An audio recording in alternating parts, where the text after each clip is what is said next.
Hey, what's up you guys? Interceptor King here. This is the 2016 all-wheel drive Ford utility Interceptor. It's got dual LED spotlights, and what I just noticed too is the front brake calipers are brand new, so must have brand new brake pads and brake calipers. I'll get out and show you guys the brake calipers, but they look like they're basically brand new on the front. This has a brand new vinyl cushion back seat that I just installed recently. I got part of it folded down. It's like a what do they call it? A 60/40 or a 70/30, 60/40. You can fold it down, or you can do one at a time.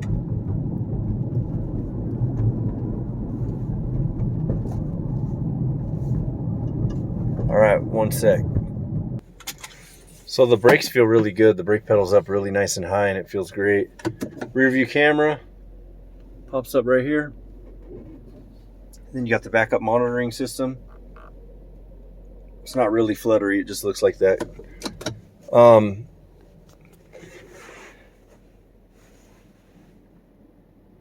Just had this thing detailed.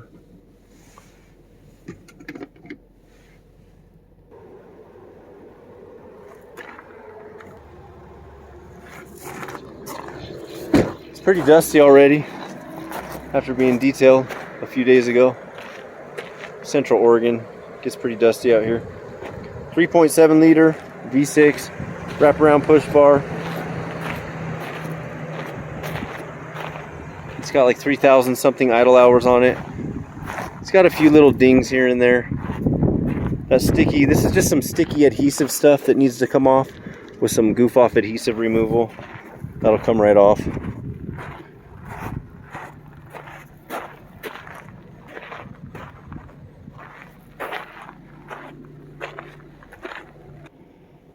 Here's the back seat.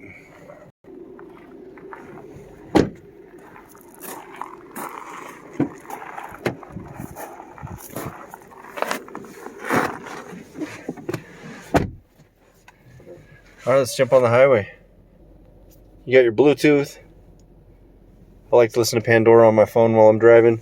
This has the rear climate control, which most of these, I'd say 98% of these do not come with rear climate control. It's usually just like a blank panel right there on most of these. You could look at my other ones, and they don't have that. Oh, let me show you the the brake calipers real quick. They're like brand new. There's that brake caliper. It's close to new.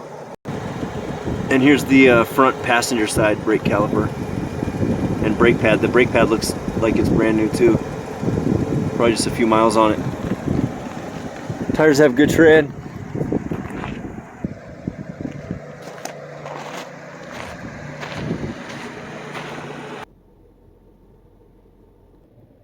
You've got what's called low gear too here. When it's in drive, you can press this and it'll go from the D to L, showing that you're in low gear, and that'll just keep it at a lower gear at a higher RPM than the regular drive mode.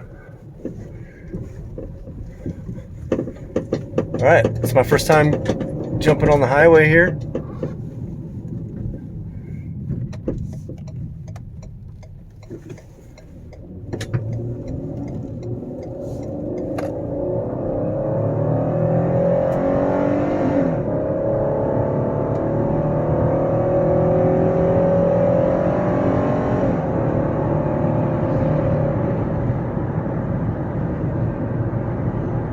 Drives great. All the wheels are balanced.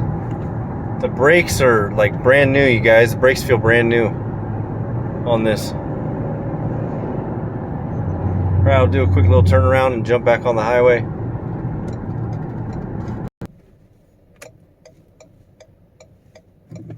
All right.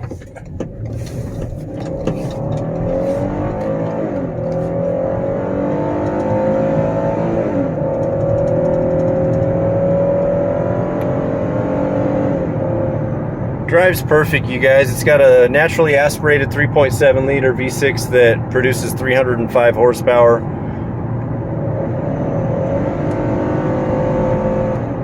And it performs just like it should.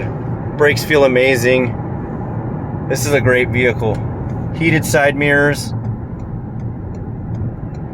Go to interceptorking.com for current inventory. Subscribe to my YouTube channel.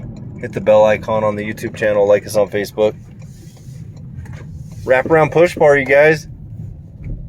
Where I live out here, that's like, man, in case a deer runs out in front of you, if a vehicle breaks down, your buddy's vehicle breaks down on the side of the road, you can push it out of the way if you need to. So, yeah, that wraparound push bar is great. No other vehicle gets more respect on the road. People aren't going to cut you off in this vehicle. And it's a great family vehicle. Gets the government's #1 crash test rating, so it's the safest for your family. Reinforced framing that the civilian, the normal Explorers do not come with. If this is sitting still and somebody rear ends you at 75 miles per hour, you're in the safest vehicle for that. So, I sold an old Crown Vic to my wife's cousin. And he got rear-ended on I-5 in Everett, Washington. And the guy was doing like 70. And the state trooper told him, he said, hey, the only reason why you're alive right now is because you were in this Crown Vic that was crash test rated to be rear-ended at, 70 miles per hour. So, anyways, this is a great vehicle. Scoop it up before somebody else does. It's got little dings and scratches here and there associated with what was an active patrol vehicle. There's a little, the paint is missing right there on the dash. Not a big deal. I'm pretty sure you could get this exact paint and just touch it up with a brush and you'll never even hardly notice that that was even there. But other than that, yeah, it was one person drove this vehicle and they took it home at night, and then they drove it, when they were off work, it just stayed parked at their house. So it's a one-owner vehicle and only one person drove it while it was in service and parked it at their house. Where, like, little city police departments, like some city police departments, you got 2 guys that jump in for 8 hours. They go park it, 2 more people jump in for 8 hours, and then 2 more people jump in 8 hours, and that car, never gets to rest or whatever. And it's got 110 on it, 110006 at the time of this recording. So, it's got pretty low idle hours, like 3,300 idle hours. Like, I've seen these. I've had opportunities to get some of these cars with 50,000 miles on them, but they have 10,000, 11,000 idle hours and stuff like that, which isn't that big of a deal on these Fords. It's not a big deal, but I'm just saying a lot of the ones that have low mileage, I've seen them all the way up to 14 and 15,000 idle hours. I think the highest I've ever seen is like 15,000 idle hours, and this one has like 33 or something. Let me see real quick. There it is right there. This one's only got 3,963 idle hours, which is great. Runs and drives perfect, you guys. Most amount of vehicle for least amount of money. But it needs a driver. So, scoop this up. Be safe. Take care. Later.